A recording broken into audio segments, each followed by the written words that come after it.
Israel dan Amerika Serikat kembali dihadapkan dengan masalah serius setelah merusuh selama beberapa waktu terakhir. Donald Trump yang berlaga congkak menantang Oman justru dipaksa menanggung malu setelah dibalas oleh Republik Islam Iran. Militer Teheran melindungi sang tetangga dengan menyerang pangkalan udara AS di wilayah Kuwait. Bahkan hingga saat ini, tingkat kerusakan akibat hantaman drone dan rudal tersebut masih ditutupi dan belum dilaporkan. Tidak hanya itu, Iran juga mengusir jet tempur F-35 serta menembak jatuh drone mata-mata AS dari wilayahnya. Sementara itu, Israel dihadapkan dengan nestapa yang jauh lebih mengerikan akibat sok jagoan menantang Mesir dan Turki. Recep Tayyip Erdogan sudah satu suara dengan Iran dan negara-negara muslim untuk menenggelamkan negara pimpinan Benjamin Netanyahu. Kini Israel justru semakin terisolasi karena sanksi internasional. Uni Eropa kembali menghukum pemukim Israel, sementara PBB memasukkan Zionis ke dalam daftar hitam. Apakah ini menandakan AS dan Israel semakin dekat dengan kekalahan? Cetak Gol coba merangkum kemarahan satu dunia membalas Amerika Israel sebagai berikut.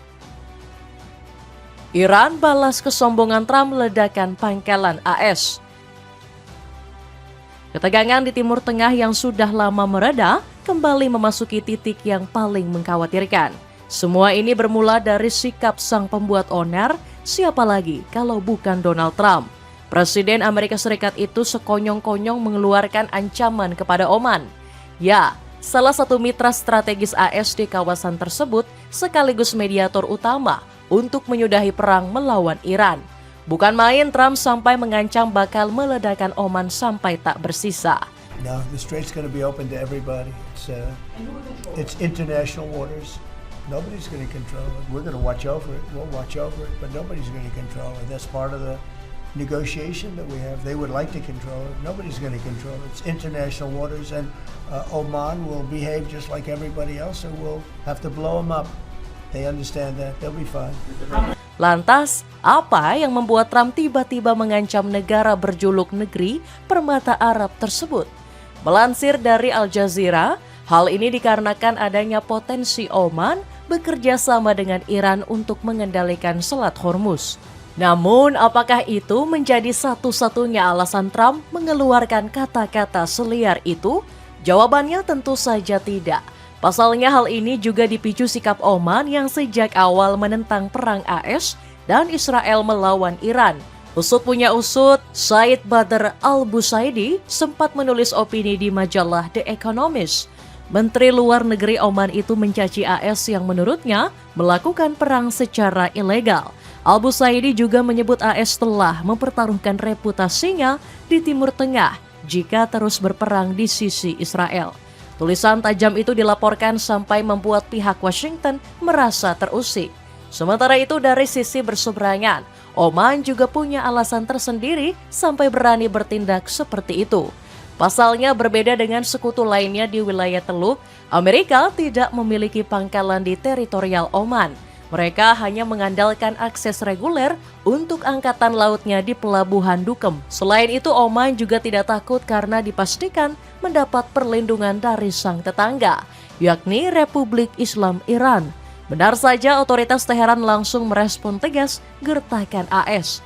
Ismail Baghei selaku juru bicara Kementerian Luar Negeri Iran menyebut gertakan Trump sebagai tindakan yang tak beradab. Politisi kelahiran Yazid itu juga menyerukan solidaritas terhadap Oman. Tidak hanya berbekal untayan kata manis di bibir, Republik Islam Iran turut menindak kesombongan Donald Trump. Tanpa berlama-lama, Iran segera mengirim serangan balasan yang menerjang pangkalan udara Ali Al-Salem. Basis militer AS di wilayah Kuwait itu diterjang menggunakan serangkaian drone dan rudal balistik berhulu ledak tinggi.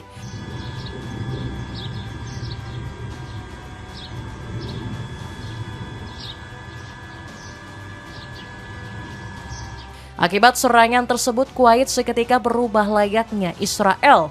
Sirine keamanan mengaum tanpa henti hingga memicu kepanikan para warga. Sementara itu, otoritas Kuwait belum memberikan laporan rinci mengenai lokasi jatuhnya proyektil maupun keberhasilan mereka mencegat serangan tersebut. Namun berdasarkan foto yang beredar, terlihat sejumlah titik di pangkalan tersebut yang sudah tidak utuh seperti semula. Seandainya benar, ini akan menjadi kerugian besar bagi militer Paman Sam. Pasalnya Amerika diklaim perlu mengeluarkan biaya ratusan juta hingga miliaran dolar per tahun hanya untuk mengoperasikan situs tersebut. Terlebih pangkalan udara Ali Al-Saleh merupakan salah satu pelabuhan udara dan pangkalan logistik yang paling padat dan sibuk yang dimiliki oleh AS. Kendatipun begitu, ini merupakan harga mahal yang harus dibayar akibat kelakuan Donald Trump. Pasalnya sebelum insiden ini, Amerika masih mencoba mengganggu ketentraman Iran. Mereka dilaporkan menyerang area Bandar Abbas di dekat Selat Hormuz. Selain itu, Amerika juga dikabarkan memasuki Pulau Qasem menggunakan jet tempur F-35. Sayangnya manuver tersebut gagal total setelah F-35 yang begitu perkasa justru diusir karena menerima tembakan. Nasib serupa juga menimpa sejumlah drone pengintai MQ-9 Reaper milik Paman Sam. Mereka berhasil dideteksi oleh sistem pertahanan udara canggih Iran bernama Arash-e-Kamangir. AS yang tidak menyangka dengan keberadaan sistem tersebut langsung kocar-kacir. Tak ayal sistem ini baru pertama kali digunakan dan diklaim mampu mendeteksi target termasuk senjata siluman sekalipun. Bukannya sukses, Amerika justru harus menanggung malu setelah Iran mempertontonkan puing-puing drone mereka yang berceceran di dekat wilayah pantai.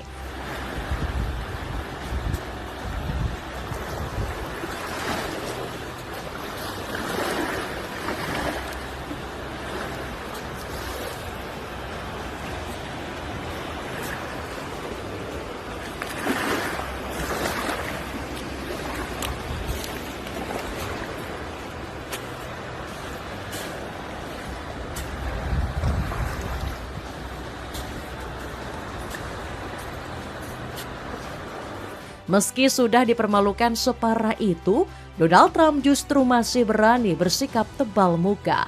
Tanpa rasa malu, sang presiden mengaku bahwa Iran sudah setuju untuk mengakhiri perang dengan menyerahkan program nuklirnya. Hal ini pun segera ditanggapi keras oleh para pejabat Iran. Menurut salah seorang sumber yang diwawancarai kantor berita Fars, pernyataan Trump tak lebih dari kebohongan dan klaim kemenangan yang direkayasa. Sekutu Iran makin banyak, dunia ancam serang Israel. Meski membantah omongan Donald Trump, otoritas Iran tetap menunjukkan sikap yang berorientasi pada perdamaian. Menurut Iran, semua itu hanya bisa dicapai jika satu syarat mutlak berhasil dipenuhi, yakni pelenyapan Israel yang selama ini dianggap sebagai dalang kerusuhan Timur Tengah, bahkan seluruh dunia. Jika Israel masih dibiarkan eksis, maka kekacauan dan permusuhan ini tidak akan ada habisnya. Hal ini dikarenakan negeri Zionis yang selalu meningkatkan eskalasi konflik dan melakukan propaganda kebencian hanya demi keuntungannya sendiri. Kejahatan ini dikecam keras oleh Korps Garda Revolusi Islam yang memberikan pernyataan keras. IRGC juga menyebut bahwa rencana damai Donald Trump tidak akan ada gunanya selama Israel masih dibiarkan merusuh seenak jidat. Kawasan ini tidak akan mengalami perdamaian sampai rezim jahat dan pengancam nyawa anak-anak ini dilenyapkan dari muka bumi. Apa yang disebut sebagai rencana perdamaian yang dibicarakan oleh Presiden Amerika. Yang jahat dan suka bertaruh itu tidak ada artinya dengan adanya pembunuhan, pembantaian, dan teror, bunyi pernyataan IRGC. Benar saja, tak selang lama sejak peringatan tersebut, Israel kembali membuat kerusuhan yang mengancam satu dunia. Pasalnya, seorang mata-mata AS Israel bernama Jonathan Pollard mengungkapkan niatan rezim Benjamin Netanyahu menyerang Turki dan juga Mesir. Saya tidak yakin kita akan memiliki waktu yang semudah yang kita miliki dengan Iran dalam berurusan dengan Turki. Kita harus bersiap untuk perang berikutnya yang mungkin akan melawan Turki dan Mesir. Badai akan datang, tutur Ballard. Namun Israel nampaknya salah besar jika benar-benar memulai perang tersebut. Rezim Netanyahu tak ubahnya seperti anak sekolah yang remet 2 kali, beruntun dalam 1 kali mata pelajaran. Sederhananya begini, jika melawan Iran saja sudah kerepotan, bagaimana jadinya nasib Israel di hadapan Turki dan Mesir yang kombinasi kekuatannya jauh lebih maju. Jangankan melawan dua negara tersebut, melawan Turki sendirian, Israel saja belum mampu. Melansir Indeks Global Firepower, Turki menduduki peringkat 9 dunia sebagai negara dengan kekuatan militer terhebat di tahun 2026. Sementara itu, Israel hanya bertengger di peringkat ke-15, yang bahkan kalah dari Indonesia. Tak hanya itu, negara-negara tadi juga terus meningkatkan kapabilitas militernya dalam beberapa waktu belakangan. Terutama Turki yang dikabarkan bakal membangun kapal induk pertamanya yang bernama Mugem. Menurut laporan, armada tersebut dibuat secara khusus untuk menghadapi ancaman dari Israel. Di sisi lain, ambisi perang tidak hanya digelorakan oleh pihak Israel semata. Pasalnya, Presiden Turki Recep Tayyip Erdogan juga sudah berulang kali menunjukkan amarah terhadap Benjamin Netanyahu. Tak tanggung-tanggung Erdogan menyebut Perdana Menteri Israel itu akan mendapat tekanan besar dari umat Muslim di seluruh dunia. Insya Allah, tiran Netanyahu ini akan segera belajar pelajaran yang pantas ia terima dari umat Muslim di dunia, tutur Erdogan. Pernyataan tersebut sejalan dengan salah satu misi pemimpin tertinggi Iran, Mojtaba Khamenei. Menurutnya, Israel sedang diambang kehancuran dan semakin mendekati hari-hari terakhirnya yang tragis. Rezim Zionis yang sedang goyah dan tumor kanker ganas bernama Israel pun kini mendekati tahap akhir dari keberadaan mereka yang menyedihkan, tutur Mojtaba. Israel barangkali melupakan satu hal penting sebelum menantang Mesir dan Turki. Pasalnya dua negara tersebut terutama Turki mendukung Iran selama perang melawan Israel. Bisa bayangkan apa jadinya jika tiga negara tersebut memutuskan bersatu meluluh lantakan negeri Zionis? Pengen tampil simpel tapi tetap terlihat kece? Cobain celana pendek kargo mulai dari 80 ribuan. Cek linknya di bawah ini. Sanksi internasional menanti rezim Netanyahu. Tidak hanya jalur peperangan, Israel juga mendapat tekanan besar lewat jeratan sanksi internasional. Rezim Benjamin Netanyahu terus disorot tajam akibat kejahatannya di wilayah Timur Tengah. Selain perang Iran, invasi mereka ke wilayah Lebanon dan genosida di Palestina telah membuat satu dunia benar-benar muak. Terutama jika berbicara mengenai rentetan kejahatan mereka di jalur Gaza. Menurut laporan, tentara IDF yang bejat banyak terlibat dalam kasus asusila di wilayah Palestina. Akibat masalah tersebut, PBB langsung memberikan tanggapan keras. Mereka dilaporkan memasukkan Israel ke dalam daftar hitam pelaku kekerasan asusila di wilayah konflik. Bukannya sadar diri, pihak Tel Aviv justru tidak terima dan mengamuk karena dinilai tidak bermoral.